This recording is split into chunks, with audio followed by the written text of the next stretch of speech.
'Twas the night before Christmas when all through the house not a creature was stirring. False. Welcome to Absolute Horror. Very Dark Christmas.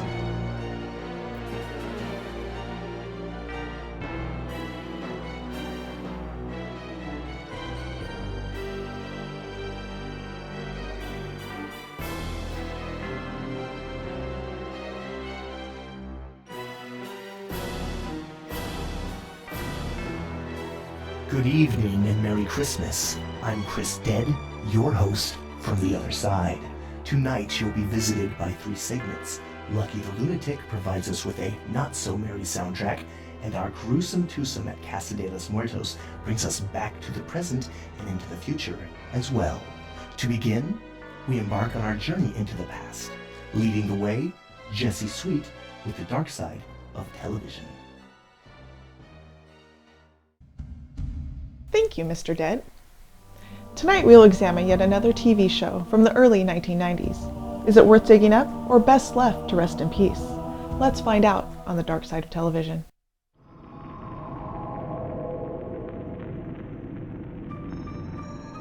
The year is 1990. Cult filmmaker David Lynch teams up with writer Mark Frost. Together they bring us a wonderfully dark and supernaturally intense thriller. The TV show, first dubbed a soap opera for weirdos, could have later been called a soap opera for the weirdo in all of us, as it reached a very large audience and even later landed on the TV Guide's 50 Greatest Shows of All Time. So for this month, we're reviewing Twin Peaks. This show stars Kyle MacLachlan as Agent Cooper, a brilliant FBI agent who leads a one-man investigation into the small-town murder of a high school girl. He's backed by the local sheriff's office, but faces opposition from within the FBI itself, as well as political sources in this small town where everyone knows each other and everyone seems to have a secret. The show spirals off into many directions, including murder, the supernatural, drug addiction, mysticism, romance, and well, you get the idea. As you get to know the story, and as the show progresses, you can see how all these topics intertwine to bring us an incredibly surreal reflection of life in general. There's a definite soap opera feel, and the show hints that it wants to suck us in. In fact, there is a soap opera that everyone seems to be watching in the earlier episodes. Here are some memorable scenes from Twin Peaks. Hey! What the hell's going on? You are witnessing a front three-quarter view of 2 adults sharing a tender moment. Acts like he's never seen a kiss before. Gordon? Take another look, Sonny. It's going to happen again.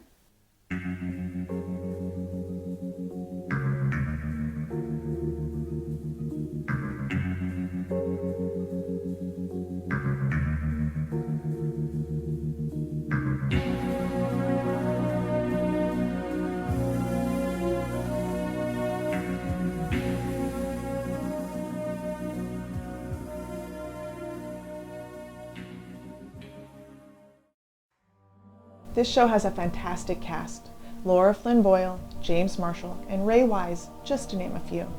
As they bring the story right into your living room, you'll get attached to these characters, or at least become a little bit interested. However, you're in for a very short watch. The show was canceled at the end of season 2. To make matters worse, it ends with a cliffhanger. The painful part is that we truly loved the show by then, and not only is our show over with no warning, but with no resolution either. Would I recommend it? Yes. Would I watch it again? Certainly. Was I content with the ending? Well, not at all. So, long story short, the show is one of my favorites, and in my opinion, one of the best shows ever to air. Making it to the list of all-time best TV shows says enough. How it ends is very disappointing, to say the least. It was followed by the movie Fire Walk with Me, and we hope for some closure. But once again, we're left a little empty-handed as it turns out to be a prequel. In closing, I would say the very brief love affair we get to experience with Twin Peaks is worth the sorrow we feel when it ends. Available on DVD wherever DVDs are sold, check out Twin Peaks when you get the chance. I'm Jesse Sweet with the Dark Side of Television. Now stay tuned for more Absolute Horror.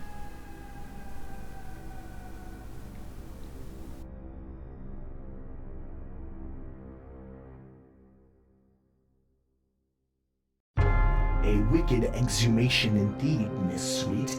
Joining us now is Lucky, with the dark side of music. Greetings, Lucky.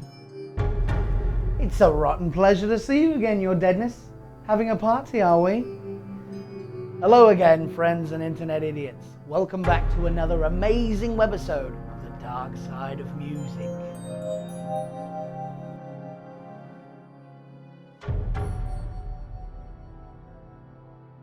This one is very special because we did it!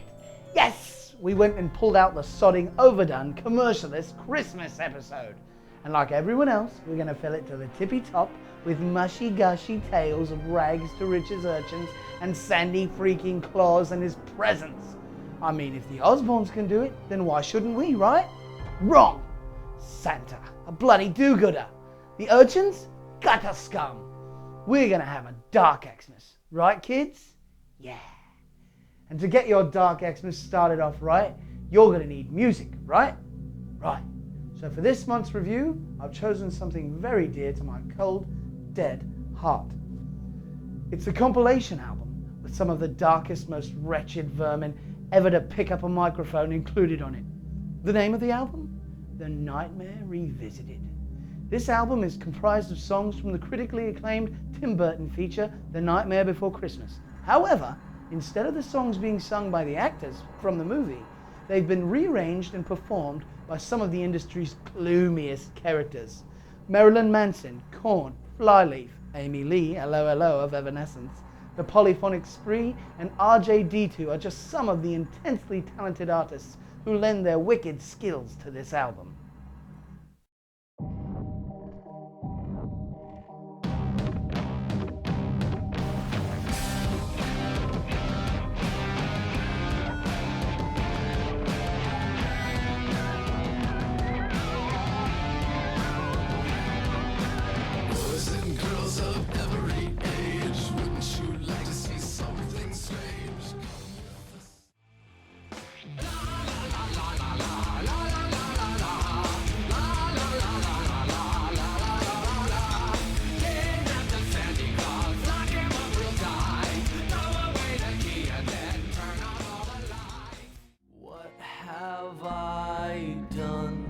What have I done?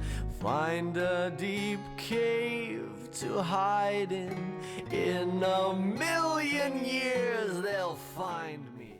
I know what you're thinking. Is it possible I just found the perfect album to download illegally and then scare my parents for one more day with? Well, the answer is a resounding yes. If you love good music, painting your nails black, and listening to Halloween monsters take over Xmas, then you've found your holiday album. The ever-elusive and bleak musical sidekick to Tim Burton, Mr. Danny Elfman, composed the songs for the original soundtrack as well as for this dreary masterpiece. So pick up this album at your local record store, grab a cup of poisoned eggnog, set the house ablaze, and enjoy this holiday season with The Nightmare Revisited. Thanks for watching, and remember, if it doesn't make you scream, it's not the dark side of music.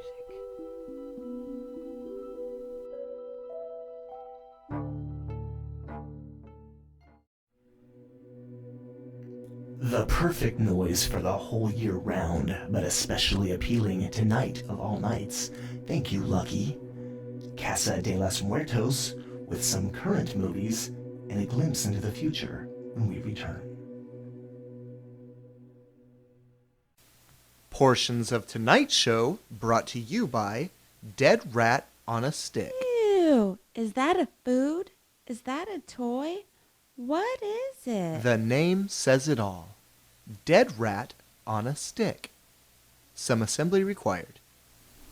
Hello again, I'm Johnny Halo. And I'm Jamie Britt. Welcome to Casa de los Muertos.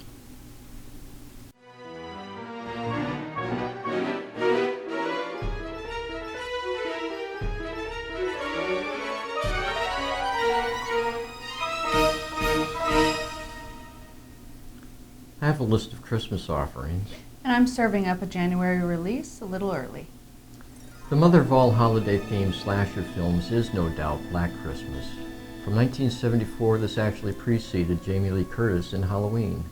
Black Christmas is a stylish horror thriller slasher starring Olivia Hussey and Margot Kidder, as two members of a doomed house full of sorority sisters. Plenty of Christmas frills and kills, an extra point for a great twist ending. Silent Night Bloody Night, 1974, and Silent Night Deadly Night, 1984. But Silent Night Zombie Night, a 2009 Velvet Hammer film, not truly Christmassy, but a great way to work zombies into your holiday. Nicely woven into this is enough chick flick plot to expand the audience. Jack Frost is also a popular title. Jack Frost and Jack Frost 2, Revenge of the Mutant Killer Snowmen, both directed by Michael Cooney. Both simple. 1, Mutant Killer Snowman, and 2, Mutant Killer Snowman Returns to Kill. Definitely not the Michael Keaton flick from '98, nor is it the 1965 Russian fairy tale by Alexander Rue. Now, major mentions is Santa Claus, that's Claus, 1996, a lowly 2.6 stars. Its key promo point is director-writer John Russo, famed for the original Night of the Living Dead. For Italian buffs, the 1975 Alan Lato work, Night Train Murders from 1975, rates a solid 6. Let's just say Giallo and think Last House on the Left, on a train on Christmas. Whoa. Holiday best bet is Santa's Sleigh from 2005, rated at I don't care. It's the one movie I've made an annual event. Excellent casting with world champion wrestling's Bill Goldberg as Santa. Santa is the devil who lost a bet to an angel 1,000 years ago, doomed to be nice to children for 1,000 years. Well, folks, time's up and watch out.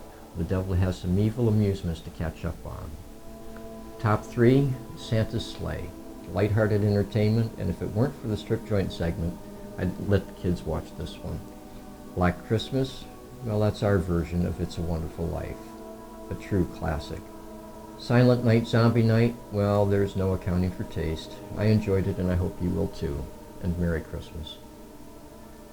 This month, I'm really looking forward to The Devil Inside. Coming to theaters in January. Let's take a look. When I was about 8 years old, my mother murdered 3 people. Police arrived at the home. Had committed these murders during an exorcism. An exorcism performed on her. The Holy Church got involved, and she was transferred to the Centrina Mental Hospital in Rome. So here I am. You start wondering, is it in my genes? Am I gonna flip out one day? Just precautions.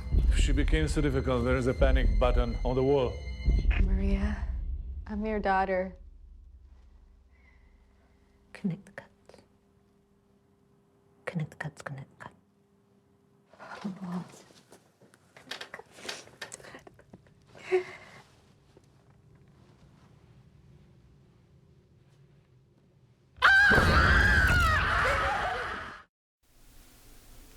Going back to October 1989, Maria Rossi allegedly killed 3 people during her own exorcism and was transferred to a hospital for the criminally insane, where she continues to be locked away. Isabella, our main character, questions her future and her own genetic disposition for mental illness and tries to find the truth, whether her mother is mentally ill or demonically possessed.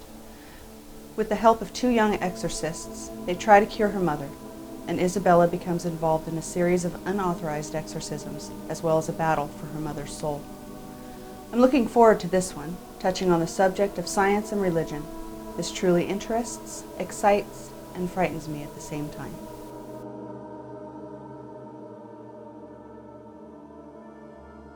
Well, that's it from Casa de los Muertos. And we'll see you next month. Thank you all for watching. Don't forget to check out our website, absolutehorror.com. Until we meet again, thank you and good night.